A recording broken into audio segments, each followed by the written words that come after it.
Ben McKee, West Rucker, Go Vols 24/7 here inside of the Spectrum Center in Charlotte, North Carolina, where Tennessee is getting ready for the NCAA Tournament. Just had Media Day. Tennessee spoke. Rick Barnes, Dalton Connect, Zakai Ziegler at the podium. The locker room was also open. St. Peter's spoke. They had shoot-around for a couple of minutes as well. So busy afternoon here in Charlotte as Tennessee settles in. Tennessee obviously tipping with St. Peter's tomorrow night at 9:20 p.m. Eastern on TNT.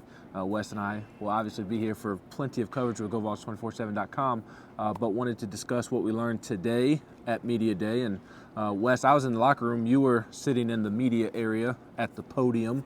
What stood out to you about what Rick Barnes had to say this afternoon? There were some things there. I guess firstly, I'd just say that I liked the vibe the team had out here on the floor and all that stuff too. They act like a team who's been here before because they are, other than Connect, Gainey, and the freshmen, they have been here before, right? This is not their first rodeo. They've been to this. I mean, they've been to the Garden and played in a tournament game. You know that these guys, they're used to this stuff now. It's not new to them. At the podium, you know, Rick Barnes talked about how he was not in favor of expanding the NCAA tournament. He said that maybe it could be expanded, but that no team needed to win more than 6 games to win a national championship. He said that's already hard enough, and that it's, you know, they kind of captivate the nation's attention for 3 weeks a year, and they'd like to keep it that way. So they don't want to. He doesn't want them to sort of spoil this by making too much of it. With the players, I mean, it was Ziegler and Connect who were up there at the podium, like you said, and you know, Connect was his usual self, kind of business-like, nothing, you know, honest answers, but nothing, you know, he's not going to go up there and put on a song and dance show for everybody.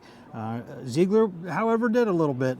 You know, his brother, half-brother, they basically call each other just brothers, grew up together. I asked him in the locker room. I spoke to Zakai, and I was asking him kind of how the half-brother works out in his family.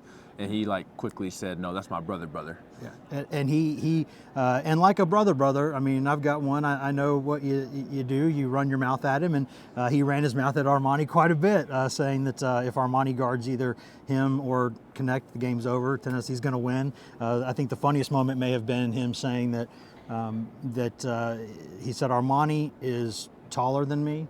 He's more athletic than me, but I'm better than him 5 times over at everything else. and so, I mean, it's funny. And he also said that I love him to death, but tomorrow he's not my brother. Like for 2 hours, he's not my brother. He's the enemy, and I want to advance. He wants to advance, and you know, let's tip it up and see who goes. So it was. We'll have more on it later, but it was a really, really candid, really funny moment.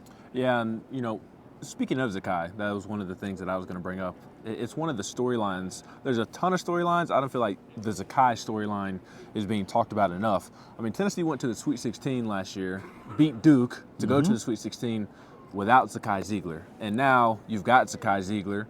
And I asked Josiah Jordan-James in the locker room. I asked Santi in the locker room, Jemai Meshack, Jonas Adu.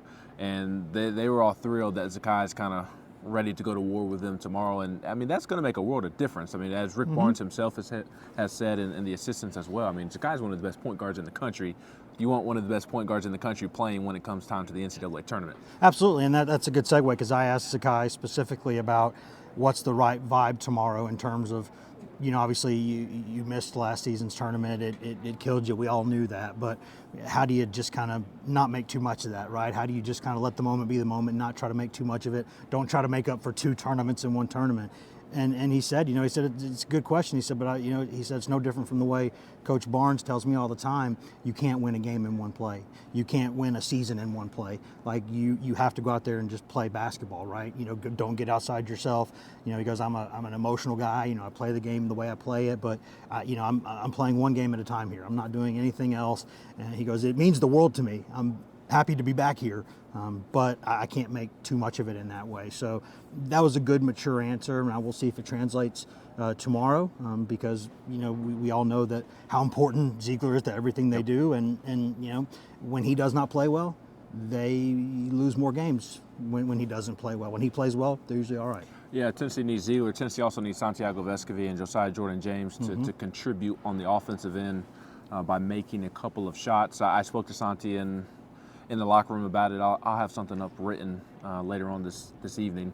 But he essentially said that he lost confidence the last couple of weeks, and he's really been working on finding the confidence within that new role that he is playing this season, and he feels like he is getting back to feeling like himself, and Tennessee certainly needs him to feel like himself coming up. They don't need him to go score 20, but if he can knock down a couple threes, that would be huge for this team. But if he wants to score 20, even better, right? I mean, that's what you'd like. But, I mean, they've done everything, right, with him this season. Like Rick Barnes, he loves Vescovi and James. All these guys, he loves them. Those two are like his sons. They're like his war horses. They're his sons. He loves those two very, very deeply. And they've tried to give tough love at times. They've tried to ignore the situation at times. They've even gone so far as to, cut up highlight videos and show them to him like, hey, in case you forgot, this is how good you are at basketball. They've tried different things. And at this point, I think you just have to play the confidence card.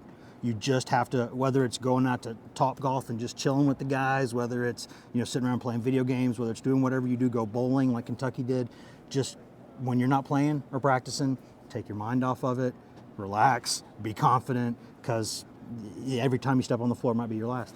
Yeah, and lastly, tomorrow night's game, I mean, Tennessee is a 21.5-point favorite now, I believe. They opened as 18.5-point favorites, up to over 20. It's the NCAA tournament. You always kind of are weary and aware of that.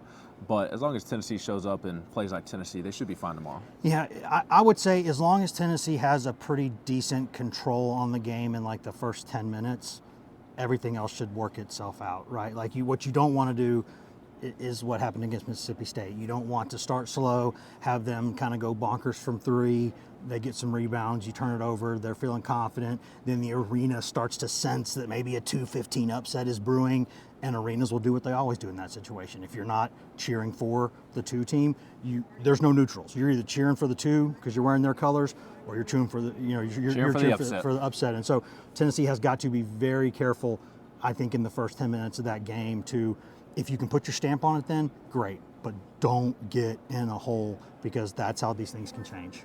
Absolutely. He's Wes Rucker. I'm Ben McKee. We got plenty of coverage of Tennessee's first round matchup in the NCAA tournament up at GoVols247.com.